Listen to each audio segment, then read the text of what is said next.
Hi everyone, good evening. I didn't prepare a script tonight because this is an issue that's very close to my heart, and being part of the community, I thought that I would just say a few words of what I truly believe, share some of my experiences with you all, and hopefully we can chat about it a little bit later.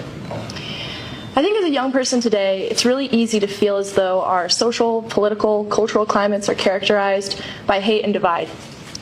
It's easy to look on our phones and see examples of anti-Asian hate, be it over COVID, be it over lockdown, recently in San Francisco. Trust me, I've seen more than anybody what online bullying and discrimination can do to a young person. I got death threats when I was 15. Over the Olympics, there were plenty of people telling me that they didn't support what I was doing and made it abundantly clear in the months that followed. But what really uplifted me were the 100 messages that were positive for every one that was negative. It was the feeling of family, of community, culture, tradition, belief that came from my Asian American, and Pacific Islander friends and family. It was something that made me feel uplifted, made me feel like I belonged, made me feel like I had a family back home, no matter where home was. Getting off the plane in Beijing, ever since I was 2 over the summer, really felt like I was 回家. But landing in San Francisco later, I was back home again too. And I think that's what I learned growing up as a global person.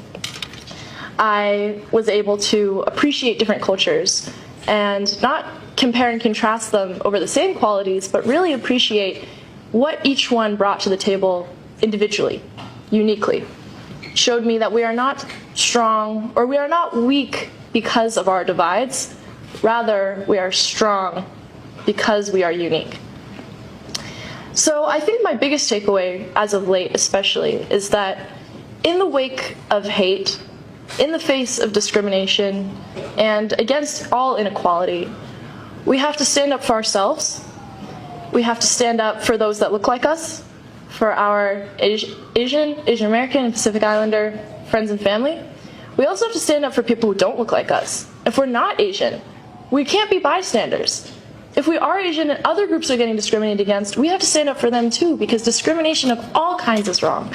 And we have to find a way to unite ourselves as humans.